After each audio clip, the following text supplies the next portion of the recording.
Assalamualaikum warahmatullahi wabarakatuh. Perkenalkan, nama saya Alwi Yusuf Abdillah. Saya adalah mahasiswa Universitas Merah Kudus dari Fakultas Pertanian, tepatnya di Prodi Agroteknologi kelas B. Di sini saya akan mempresentasikan tugas bahasa Indonesia saya, yaitu menjawab soal UAS bahasa Indonesia. Pertama, ada soal jelaskan pola bentuk gabungan terikat. Tulislah kembali bentuk gabungan terikat berikut ini: adi plus kuasa, catur plus tunggal, dwi plus warna, ekstra plus kulikuler, kontra plus revolusi, purna plus wirawan, sabta plus krida, sub plus bagian. Jawab. Pola bentuk terikat adalah jenis kata yang penulisannya selalu digabungkan dengan kata berikutnya. Bentuk terikat memiliki ciri-ciri, yaitu jika terdapat bilangan Sangsekerta, eka, dwi, catur, dan lain-lain, awalan satuan kilo, mega, giga, dan lain-lain, dari bahasa lain, a, adi, ekstra, dan lain-lain. Apabila terdapat kata non, anti, pro, dan lainnya, maka diberi tanda penghubung strip. Adi plus kuasa menjadi adi strip kuasa, catur plus tunggal menjadi catur strip tunggal, dwi plus warna menjadi dwi strip warna, ekstra plus kulikuler menjadi ekstra strip kulikuler, kontra plus reformasi menjadi kontra reformasi, purna plus wirawan menjadi purna wirawan, sabta plus karida menjadi sabta karida, dan sub plus bagian menjadi sub bagian. Soal nomor 2.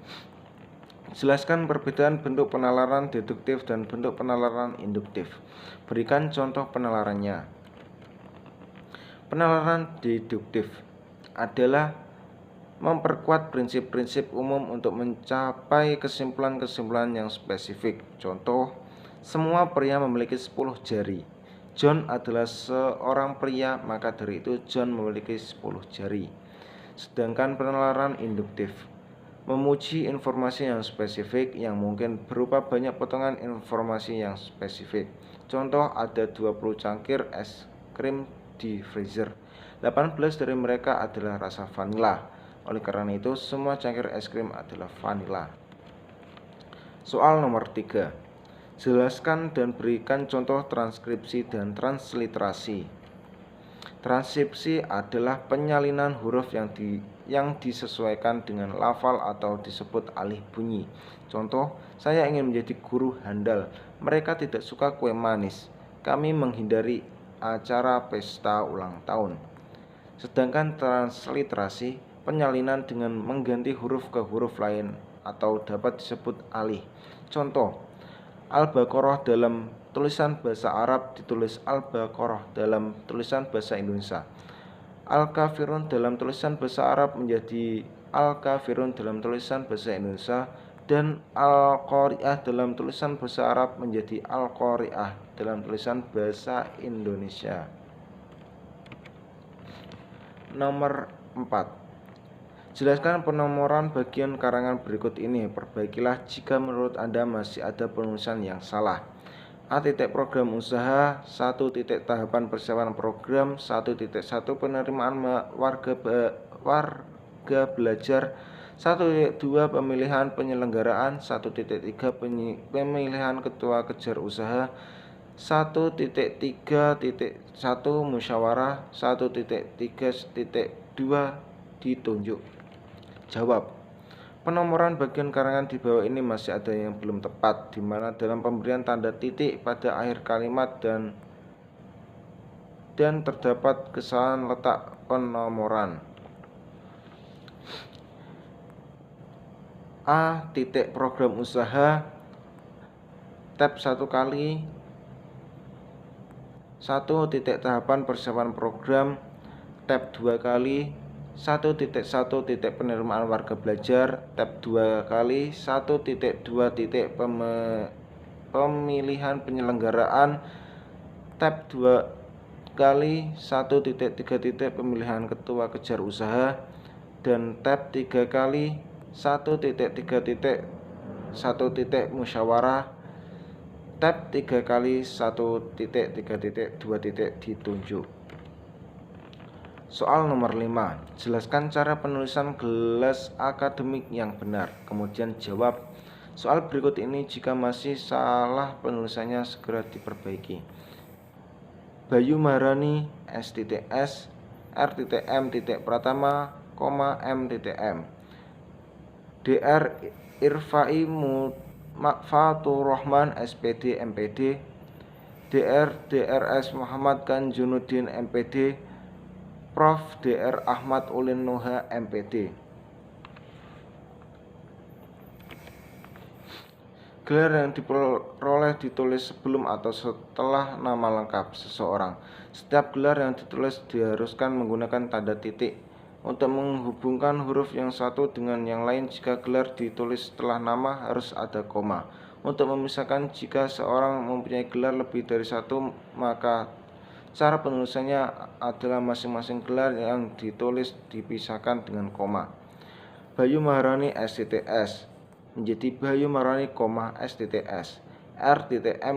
Pratama, M.M. menjadi R.M, Pratama, M.M. Dr. Irfai Fatur Rahman SPD MPD menjadi Dr. Irfai Fatur Rahman, SPD, MPD. Drs Muhammad Kanjunuddin MPD menjadi Drs Muhammad Kanjunuddin, MPD.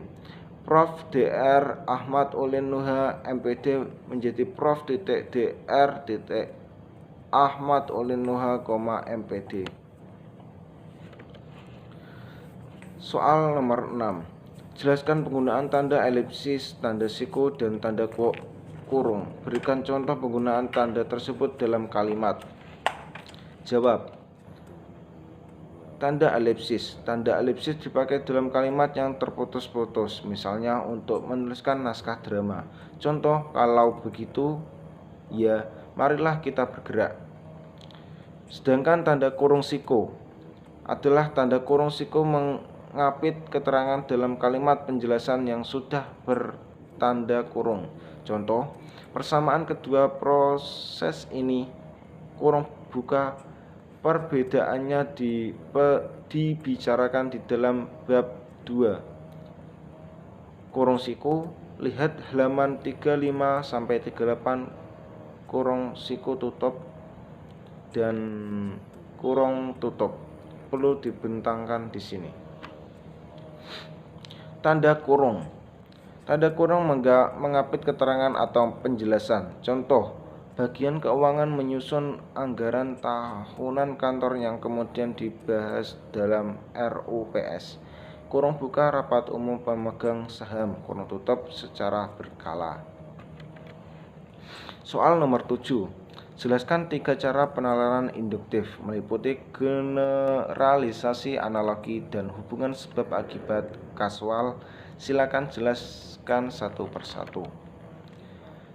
Generalisasi, proses penalaran berdasarkan pengamatan atas sejumlah gejala dan sifat-sifat tertentu. Contoh, Ibu Tuti adalah pemilik indekos yang kini sedang aku sewa. Generalisasinya menjadi sebutan untuk wanita yang lebih tua. Analogi, penalaran dengan cara membandingkan dua hal yang banyak mengandung persamaan. Contoh, tubuhnya pendek seperti bonsai. Sebab akibat kasual, proses penalaran yang diperoleh dari gejala-gejala yang saling berhubungan. Contoh, perutnya berdarah karena ditikam rampok di siang tadi. Soal nomor 8. Jelaskan yang dimaksud dengan silogisme. Berikan contohnya. Silogisme adalah suatu pengambilan kesimpulan dari dua macam keputusan yang mengandung unsur yang sama. Contoh, semua makhluk mempunyai mata. Permis mayor. Soal nomor 9. Apa yang dimaksud dengan konjungsi? Sebutkan jenis konjungsi dan berikan contoh penerapan konjungsi. Konjungsi, kata penghubung antar kata, antar rasa, antar klausa, dan antar kalimat. Konjungsi dibagi menjadi 3. Konjungsi psikorelatif, adalah digunakan untuk dua kata frasa klausa, contoh baik sekarang maupun nanti. Konjungsi subordinatif adalah menghubungkan dua kata frasa klausa, contoh pengadian, sekiranya, seandainya. Konjungsi koordinator, konjungsi koreksi, bedanya konjungsi korektif digunakan pada klausa, contoh tetapi, atau. 10. Wacana terbagi menjadi 5, yakni wacana narasi, deskripsi, eksposisi, argumentasi, persuasi. Jelaskan ciri dan perbedaan tiap wacana tersebut dan berikan contohnya. Wacana narasi, wacana yang menceritakan atau mengisahkan sesuatu peristiwa secara berurutan berdasarkan urutan kejadiannya. Contoh, Doni terlambat ke sekolah hari ini karena bangun kesiangan. Kedua, ada wacana deskripsi, wacana yang menggambarkan sesuatu dengan jelas dan terperinci. Contoh, kegiatan di sekolahku demikian padatnya, setiap hari aku masuk pukul 7 agar tidak terlambat. Ketiga, ada wacana eksposisi, setiap jenis wacana yang memaparkan atau menjelaskan secara rinci. Contoh, jatuhnya pesawat berkapasitas 266 penumpang Airbus A300-600 merupakan peristiwa kedua lagi bagi Malaysia Airlines. Keempat, ada wacana argumentasi, wacana yang bertujuan mempengaruhi pembaca agar dapat menerima ide, pendapat, atau pernyataan yang dikemukakan penulisnya. Contoh, menyetop bola dengan dada dan kaki dapat ia lakukan secara sempurna. Tembakan kaki kanan dan kiri tepat arahnya dan keras. Terakhir, ada wacana persuasi, wacana yang berisi imbauan atau ajakan pada orang lain untuk melakukan sesuatu seperti yang diharapkan oleh penulisnya. Contoh, marilah kita membuang sampah agar hidup lebih nyaman. Mungkin cukup itu yang dapat saya sampaikan, kurang lebihnya mohon maaf. Wassalamualaikum warahmatullahi wabarakatuh.